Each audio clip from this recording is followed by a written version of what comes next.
ये रेस जिंदगी की रेस है, किसी की जिंदगी लेके ही खत्म होगी।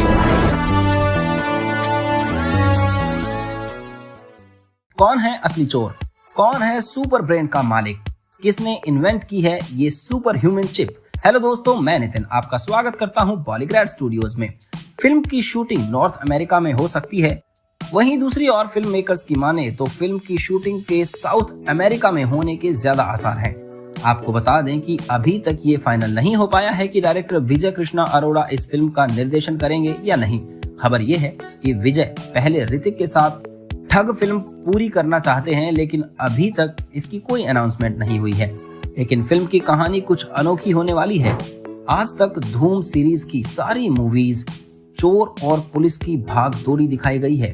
कभी किसी चोर ने हीरो चुराए तो किसी ने कीमती हार, लेकिन इस बार का कॉन्सेप्ट बिल्कुल अलग है और इस बार चोर ना तो पैसे चुराने वाला है और ना ही ज्वेलरीज। इस बार चोर चुराएगा नए जमाने का हथियार, जो कि है टेक्नोलॉजी। आज की लाइफ से जुड़े इस कॉन्सेप्ट को व्यूज को अटैक करने के लिए लिखा गया है। टेक्नोलॉजी आज सबके जीवन का एक बड़ा हिस्सा बन गई है। बिना टेक्नोलॉजी के आजकल कुछ भी नहीं होता। बस इसी का फायदा उठाने की सोच रहा है चोर। इस बार सबसे चौंका देने वाली बात यह है कि फिल्म में अभिषेक के रोल में हमें उदय और अभिषेक ही दिखेंगे। मेन मुद्दा ये है कि विलन का तो आपको बता दें कि इस बार चोर होंगी एक लड़की। धूम 1 हो या 2 या फिर धूम 3, तीनों में चोर बने थे जाने माने मेल एक्टर्स। लेकिन इस बार कमान है हमारी प्यारी दीपिका के हाथ, जो पहली फीमेल विलन बनेंगी इस फ्रेंचाइजी की। अब आप कहेंगे कि ऐश भी तो विलन थी, तो आपको बता दें कि उनका रोल कहीं पॉजिटिव तो कहीं नेगेटिव था, जिसकी वजह से ना तो हीरोइन कही जा सकती ना विलन। लेकिन दीपिका इस बार फुल ऑन एक्शन करती नजर आएंगी।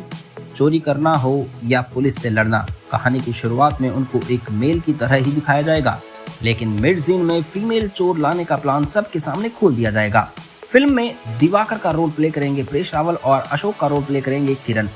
फिल्म में डिटेक्टिव सनी का रोल निभाएंगे अक्षय कुमार। चिंता करने की बात नहीं है, फिल्म में एक मेल चोर भी है जिसका नाम है प्रिंस, और इस बार चोर का रोल निभाने वाले हैं प्रभास द बाहुबली। इस कहानी के फर्स्ट पार्ट में हमें अब तक पता चला है कि दिवाकर नाम के एक साइंटिस्ट के बनाए हुए ह्यूमन चिप को एक चोर ने चुरा लिया है। दिवाकर एक डिटेक्टिव सनी को अप्रोच करता है, लेकिन पुलिस भी उस चोर का पीछा करती है। अली और जय दोनों ही दिवाकर के पास जाते हैं, लेकिन वो मदद लेने से मना कर देता है और उनसे झूठ बोलता है कि मेरे यहाँ से कुछ चोरी नहीं हुआ। लेकिन अली और जय सब जानते हैं और वो उस चोर को पकड़ने में लग जाते हैं, जहाँ उन्हें लैब में तलाशी करते हुए मिलती है नूरी, जिसका वो चोर समझती है। असल में नूरी आई तो उस चिप को चुराने ही थी, लेकिन वो चिप तो चोरी ही हो चुकी है। अब सवाल ये है कि नूरी नहीं तो आखिर कौन है असली चोर? तब नूरी बताती है कि ये चोरी है प्रिंस ने, जो कि नूरी के बचपन का दोस्त है। नूरी अली और जय को कहानी सुनाने लगती है और कहानी पास्ट में चली जाती है। नूरी बताती है कि ये दोनों एक ही स्कूल में पढ़ते थे।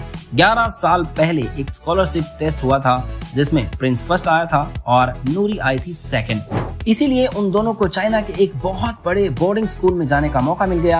अब नूरी और प्रिंस दोनों ही गए चाइना अपनी आगे की पढ़ाई के लिए। प्रिंस, जो कि हमेशा से साइंस और टेक्नोलॉजीज में अच्छा था, उसको एक अच्छा प्लेटफॉर्म मिला और वो पहले से ही अच्छा परफॉर्म करने लगा।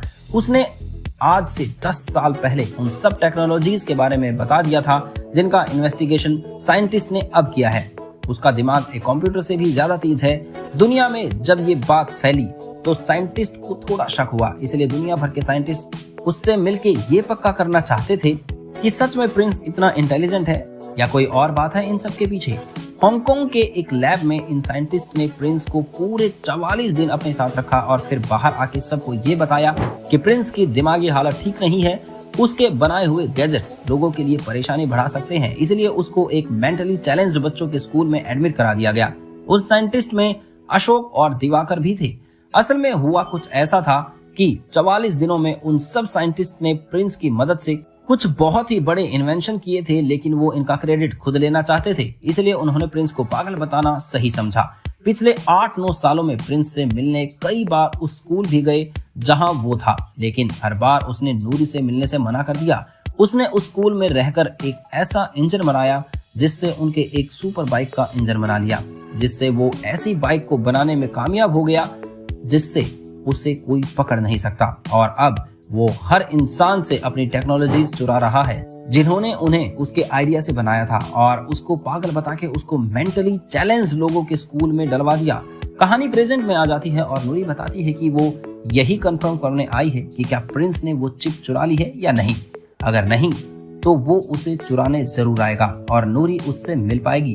तब जय नूरी से पूछते हैं कि उसको प्रिंस से क्यों मिलना है। तो नूरी बताती है कि वो बचपन से ही प्रिंस से प्यार करती है और इतने वक्त से वो उससे अलग है। प्रिंस ने अकेले इतना कुछ फेस किया है और अब नूरी उसको अकेले सफर नहीं करने देना चाहती। तो ये कहानी आपको कैसी लगी हमें कमेंट करके जरूर बताइएगा और हमारे चैनल को सब्सक्राइब करना बिल्कुल मत भूलिएगा। धन्यवाद।